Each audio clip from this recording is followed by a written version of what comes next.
Apesar dos eventos surpreendentes e chocantes ocorridos recentemente no Oriente Médio, um dos sinais mais marcantes do fim dos tempos, embora muitas vezes subestimado, é o retorno do povo judeu à Terra Prometida e o estabelecimento do Estado de Israel. No vídeo de hoje, vamos nos aprofundar mais a respeito do que as Escrituras têm a revelar a respeito dos acontecimentos que estamos testemunhando atualmente e como esses fatos pavimentam o caminho para o que ainda ocorrerá segundo a Bíblia. Inscreva-se no canal para continuarmos. É crucial examinar com minúcia o ressurgimento dessa nação à luz das profecias. Ao longo do tempo, tem sido raro encontrar aqueles que verdadeiramente seguiram o Senhor com todo o coração e possuíram a habilidade de discernir os eventos futuros. Charles Spurgeon, um renomado pregador da Inglaterra, cuja influência perdura entre cristãos de diversas denominações, foi um desses indivíduos. Antes que Israel se tornasse uma nação novamente, em um momento em que parecia impossível que os judeus retornassem à Terra Prometida, Spurgeon ensinou que isso ocorreria, em perfeita concordância com as passagens de Ezequiel 36 e 37.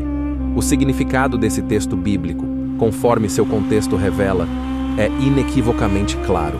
Primeiramente, implica uma restauração política dos judeus à sua terra natal e um retorno à sua identidade nacional. Em segundo lugar, sugere uma restauração espiritual, com as tribos de Israel voltando-se sinceramente para o Senhor. Isso resultará em uma prosperidade nacional que os destacará, a ponto de Egito, Tiro, Grécia e Roma perderem sua própria glória diante do esplendor do trono de Davi. Se as palavras têm um significado genuíno, este deve ser o entendimento desse capítulo. Jamais desejo aprender a habilidade de distorcer o significado que Deus atribuiu às suas próprias palavras. Se a Bíblia comunica algo de forma clara e inconfundível, então é esse o entendimento que devemos abraçar.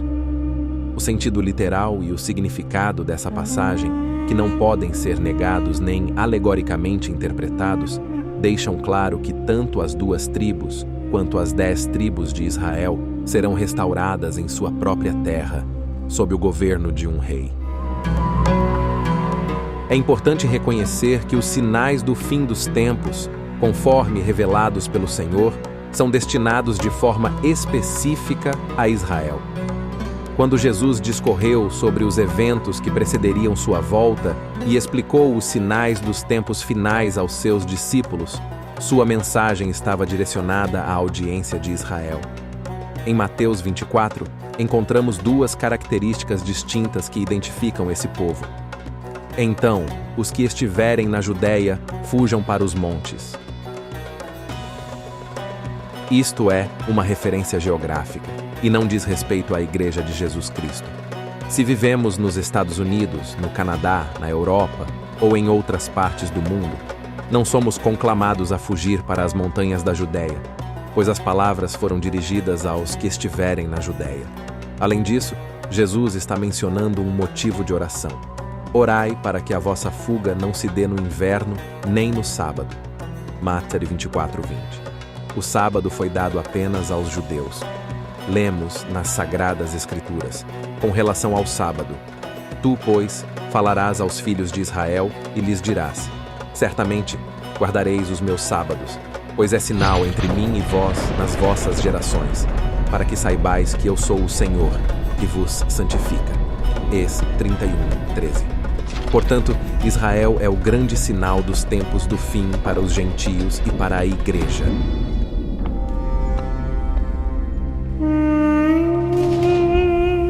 Quais são as metas futuras de Israel?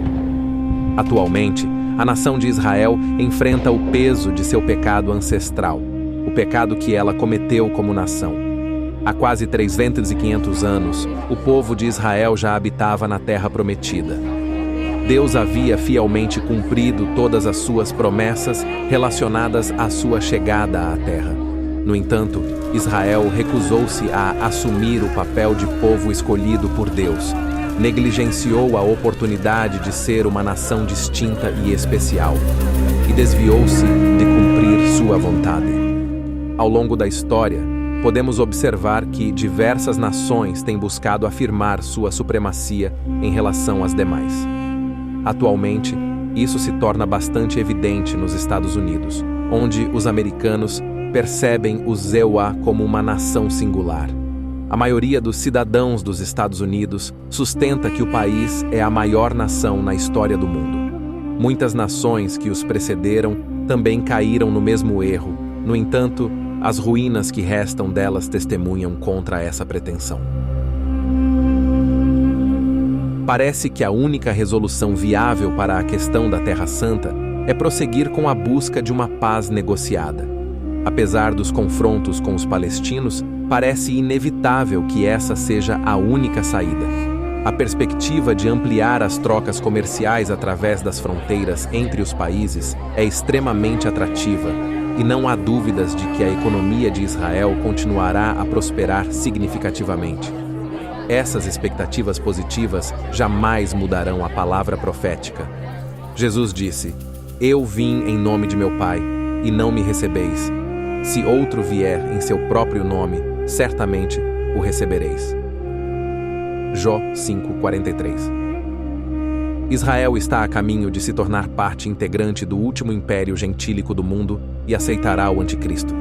Somente quando observamos esses eventos a partir de uma perspectiva espiritual, conseguimos começar a discernir o que está ocorrendo nos âmbitos político, econômico e religioso em todo o mundo. Mantendo isso em mente, estaremos mais aptos a compreender a evolução dos acontecimentos políticos no mundo contemporâneo. Caso não estejamos cientes dos desdobramentos finais, corremos o risco de sermos seduzidos pelo entusiasmo de uma suposta paz que será proclamada. Quando a palavra de Deus identifica a obra do anticristo, lemos em 2 Tessalonicenses 2, 7 e 11. Com efeito, o mistério da iniquidade já opera e aguarda somente que seja afastado aquele que agora o detém. Então será de fato revelado o iníquo, a quem o Senhor Jesus matará com o sopro de sua boca e o destruirá pela manifestação de sua vinda. Ora, o aparecimento do iníquo é segundo a eficácia de Satanás, com todo poder e sinais e prodígios da mentira, e com todo engano de injustiça aos que perecem, porque não acolheram o amor da verdade para serem salvos. É por este motivo, pois, que Deus lhes manda a operação do erro, para darem crédito à mentira. Devemos gravar em nossas mentes e em nossos corações aquilo que o Senhor Jesus ensinou a seus discípulos. É como um homem que, ausentando-se do país, deixa a sua casa, dá autoridade aos seus servos, a cada um a sua obrigação, e ao porteiro ordena que vigie. Vigiai, pois, porque não sabeis quando virá o dono da casa. Se à tarde, se à meia-noite, se ao cantar do galo, se pela manhã, para que, vindo ele inesperadamente, não vos ache dormindo. Comenta aqui seu ponto de vista. Inscreva-se no canal e até o próximo vídeo.